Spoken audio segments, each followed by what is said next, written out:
నాలుగవది అధ్యక్ష అన్నపూర్ణ ఆంధ్ర. ప్రతిఫల మరియు సుస్థిర వ్యవసాయము రైతే రాజు.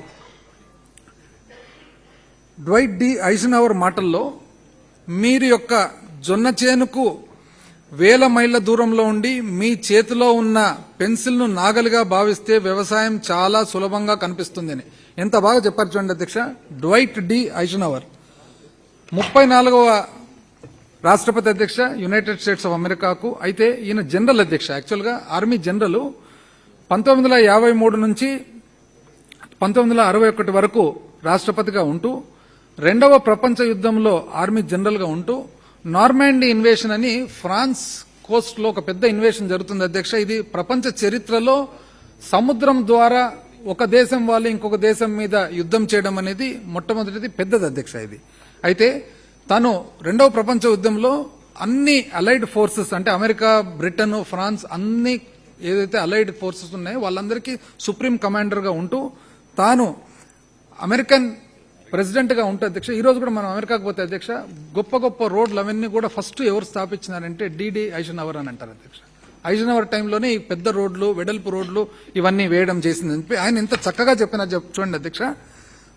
జొన్న చేనుకు మనము మైలు దూరంలో ఉంటూ పెన్సిల్ తీసుకొని ఇది నాగలి అనుకొని రాస్తే వ్యవసాయం చాలా సులభంగానే కనపడుతుంది. అంటే థియరీ మాదిరి కూర్చొని చేస్తే వ్యవసాయం సులభంగానే కనపడుతుంది. అక్కడ పోయి వ్యవసాయం చేసినప్పుడు తెలుస్తుంది వ్యవసాయం అనేది ఎంత కష్టమైనదని ఈ ప్రభుత్వం నమ్ముతూ ఉందని చెప్పి దానికి ఇది ఉదాహరణ అధ్యక్ష. రైతన్నకు జైజేలు. రైతుల జీవనోపాధిని బలోపేతం చేయడానికి వ్యవసాయ రంగంలో గణనీయమైన ఉత్పత్తిని సాధించి రైతుల ఆదాయాన్ని పెంచి వారి జీవన ప్రమాణ స్థాయిలో మెరుగుపరచడానికి మా ప్రభుత్వం ఒక సమగ్ర వ్యూహాన్ని రూపొందించింది. దీనిలో భాగంగా ధరల స్థిరీకరణ నిధి, పంట బీమా, ఇన్పుట్ సబ్సిడీ మొదలైన చర్యల ద్వారా రైతులకు ఆర్థిక సహాయం అందించి వ్యవసాయానికి స్థిరమైన మరియు సురక్షితమైన వాతావరణాన్ని కల్పించడం జరిగింది. మా ప్రభుత్వం 2019 సంవత్సరం నుండి doctor YSR Rythu Bharosa, PM Kisan పథకం కింద ప్రత్యక్ష నగదు బదిలీ ద్వారా 1,60,000 కౌలుదారులు మరియు 93,000 అటవీ భూముల సాగు రైతులతో సహా మొత్తం 53,53,000 మంది రైతుల ఖాతాలకు 33,300 కోట్ల రూపాయలను జమ చేసింది. ఐ రిపీట్ అధ్యక్ష, 53,53,000 మంది రైతుల ఖాతాలకు 33,300 కోట్ల రూపాయలను జమ చేసింది. కౌలు రైతులు మరియు అటవీ భూముల సాగుదారులకు 13,500 రూపాయల ఆర్థిక సాయాన్ని పూర్తిగా మా ప్రభుత్వమే అందిస్తుంది. డాక్టర్ వైఎస్ఆర్ ఉచిత పంటల బీమా కింద మా ప్రభుత్వం 54,55,000 మంది రైతుల ఖాతాలకు 7,802 కోట్ల రూపాయల బీమా మొత్తాన్ని అందించగా, గత ప్రభుత్వం కేవలం 30,85,000 మంది రైతులకు 3,411 కోట్ల రూపాయలను మాత్రమే అందించింది. అధ్యక్ష, again I request your permission to డివేట్ అధ్యక్ష. ఈ రోజే పొద్దున ప్రతిపక్షం వాళ్ళు ఎంతో అల్లరి చేసినారు అధ్యక్ష వ్యవసాయదారుల పట్ల ప్లెకార్డ్స్ తీసుకొని. ఇది నిజం చూడండి అధ్యక్ష. డాక్టర్ వైఎస్ఆర్ ఉచిత పంటల బీమా కింద మా ప్రభుత్వము 54,55,000 మంది రైతుల ఖాతాలకు 7,802 కోట్ల రూపాయలు బీమా మొత్తాన్ని అందించగా, గత ప్రభుత్వం కేవలం 30,85,000 మంది రైతులకు 3,411 కోట్ల రూపాయలను మాత్రమే అందించింది. ఇది వాస్తవం అధ్యక్ష.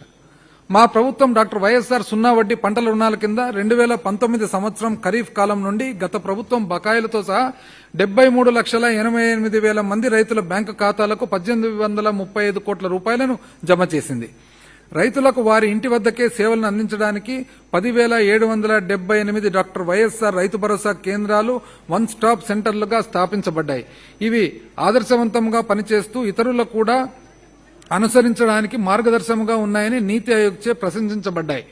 మా ప్రభుత్వం 19 లక్షలకు పైగా ఉన్న వ్యవసాయ విద్యుత్ కనెక్షన్లకు కోతల్లేని రోజువారీ 9 గంటల నిరంతర ఉచిత విద్యుత్ సదుపాయం కల్పించింది. 2019 సంవత్సరం నుండి ఇప్పటి వరకు ఉచిత వ్యవసాయ విద్యుత్ పై 37,347 కోట్ల రూపాయలు సబ్సిడీని అందించింది. కనీస మద్దతు ధర కంటే తక్కువ ధరకు విక్రయించే రైతుల కోసం 3,000 కోట్ల రూపాయలతో ధరల స్థిరీకరణ నిధి ఏర్పాటు చేశాం. మా ప్రభుత్వం ఇన్పుట్ సబ్సిడీ కింద పంట నష్టపోయిన 22,85,000 మంది రైతులకు తక్షణ సాయంగా 1,977 కోట్ల రూపాయలు ఇప్పటి వరకు అందించింది. మరో 1,200 కోట్ల రూపాయలను ఈ నెలలో అందించబోతున్నాము.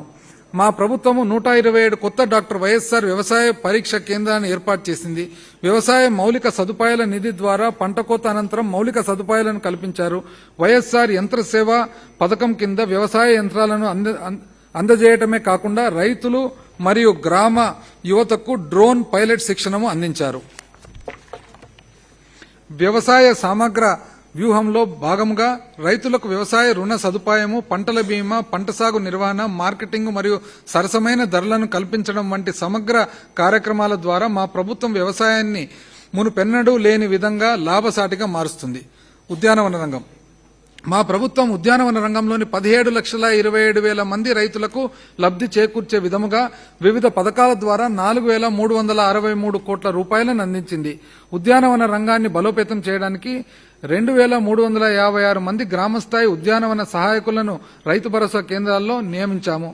రైతులు తాము పండించిన పంటలను గిట్టుబాటు ధరకు అమ్ముకునేదాకా పంటను నిల్వ చేసుకోవడానికి, తద్వారా పంట అనంతర నష్టాలను నివారించడానికి 2,44,000 మెట్రిక్ టన్నుల అదనపు నిల్వ సామర్థ్యంతో 462 వ్యవసాయ ఉత్పత్తుల సేకరణ కేంద్రాలు, 84 సౌర శీతల గిడ్డంగులు, 2,905 ప్యాక్ హౌస్లను ఏర్పాటు చేయటమైనది. పశుసంవర్ధక, పాడి మరియు మత్స్య పరిశ్రమ అభివృద్ధి. జగనన్న పాల వెలువ పథకం పాడి రైతులకు లీటరుకు 5 రూపాయల నుండి 20 రూపాయల వరకు అధిక ధరను పొందేందుకు సహాయపడింది. అమూల్ సంస్థ సహకారంతో 385 కోట్ల రూపాయల పెట్టుబడితో చిత్తూరు డైరీ పునరుద్ధరణ చర్యల వలన 5,000 మందికి ప్రత్యక్షంగా, 2 లక్షల మందికి పరోక్షంగా ఉపాధి కలుగుతుంది. వైఎస్ఆర్ పశు బీమా పథకం ద్వారా పశువులకు బీమా సౌకర్యం కల్పించబడింది. డాక్టర్ వైఎస్ఆర్ సంచార పశు ఆరోగ్య సేవ ద్వారా 340 సంచార పశు వైద్యశాల సేవలను రైతులకు వారి ఇంటి వద్దనే అందజేయడం